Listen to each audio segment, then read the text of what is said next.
Hello everybody, welcome to the Redneck Repairs channel. Today we'll be showing you how to diagnose a bad tie rod and how to replace it. Let's get started. We'll be showing you the removal on is a 2001 Chevy Silverado 1500.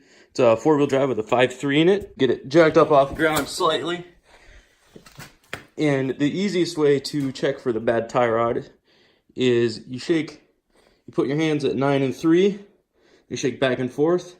And I'll show you how to do this. And if you put your hands at 9 and 3, your wheel should not move at all. But if you see what happens with mine, that is very bad. Because on the other side, my tire is not moving.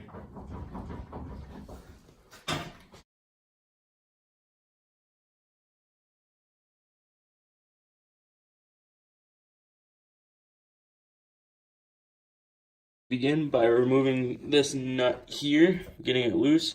I already have it partway loose. It came out pretty easily, even with this rusty of a truck. I'm not going to make it look easy like other YouTubers. I'm not going to lie. It took me a few minutes to get it off. But thanks to this, and anything here, it came off pretty easily. Next, you'll just remove the nut underneath there. It'll be a 18 millimeter. Well, I suppose I'll finish this first, but then I'll show you what to do. And once you unscrew that one, it should just come out pretty easily. It did for me, which usually doesn't happen, but now we'll be pounding on the bottom here, since we've got that off. And that should come right out. If you want to do, take this nut off down right here. And I'll meet back up here when you get that done. Been pounding on it for a little bit now. But I did find that this was bent the whole time. So you're gonna have to resort to the good old handy tool. I'm gonna cut off that bottom of it. Yeah, you can't be in here when I'm doing this. You're gonna get burnt.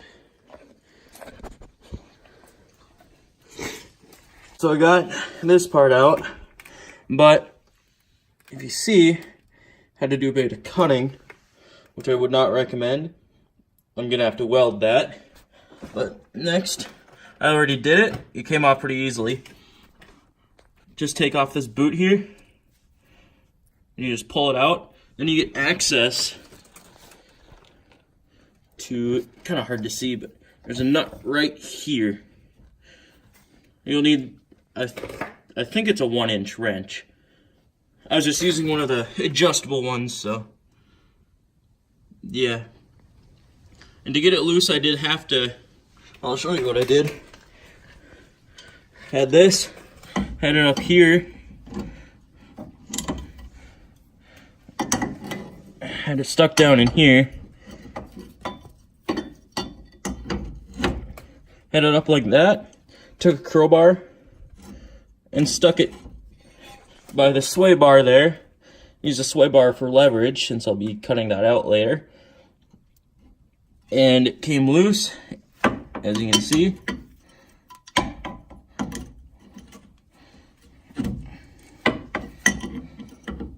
So I've noticed a lot of YouTubers with their vehicles, like when they're doing their repairs, they live in the south. Well, here in the north, they salt all our roads, so everything is rusted to absolute crap.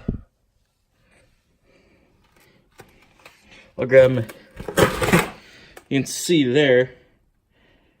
Focus. Hello.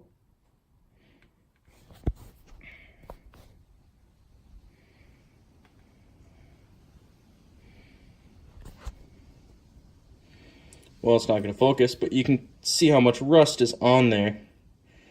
You see I had to cut it off.